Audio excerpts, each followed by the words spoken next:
माढा विधानसभा मतदारसंघातून अभिजित पाटलांनी थोपटले दंड। थेट कुस्तीच्या मैदानातूनच केली विधानसभा निवडणुकीची घोषणा।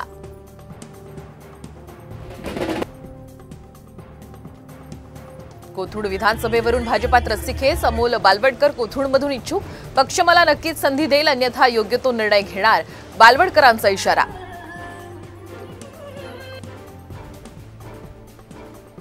रामदास कदमांच्या टीकेवरती फडणवीस मुख्यमंत्र्यांशी बोलणार। उघडपणे टीका करण्याऐवजी अंतर्गत बैठकीत भूमिका मांडण्याचा फडणवीसांचा सल्ला।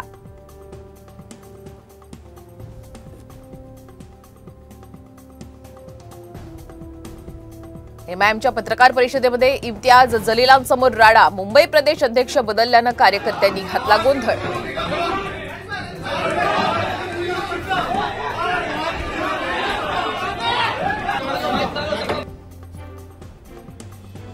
नाशिकमध्ये मराठा आंदोलकांचा सुप्रिया सुळेंना घेराव। मराठा आरक्षणाचं निवेदन देत मराठा आरक्षणासंदर्भात भूमिका स्पष्ट करण्याची मागणी।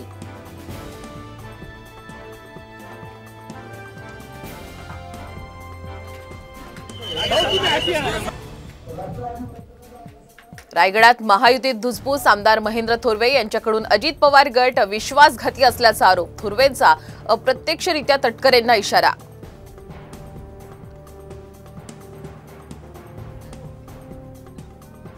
हिंगोलीच्या पांगरीत झडपी शाळेतील मुख्याध्यापकाचा प्रताप।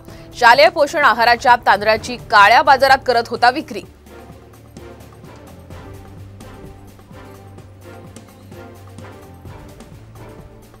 पालघरच्या वाढवण बंदराला स्थानिकांचा विरोध। पाहणीसाठी गेलेल्या महसूल विभागाच्या कर्मचाऱ्यांसोबत स्थानिकांचा वाद।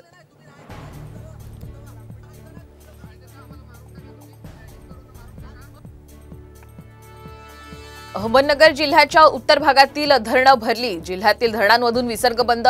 दक्षिण भागामध्ये अजूनही दमदार पावसाची प्रतीक्षा।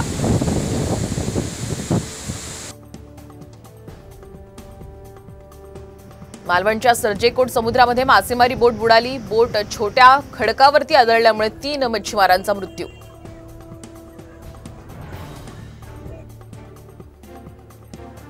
हिंगोलीत गॅस सिलेंडरच्या गळतीमुळे आग। मायलेकी भाजल्या। ग्रामस्थांच्या सतर्कतेमुळे मायलेकी वाचल्या। गॅस सिलेंडरची नियमित तपासणी करण्याचं आवाहन।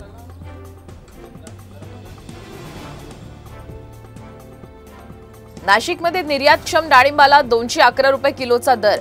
मलेशिया श्रीलंकेमध्ये डाळिंबाला चांगली मागणी।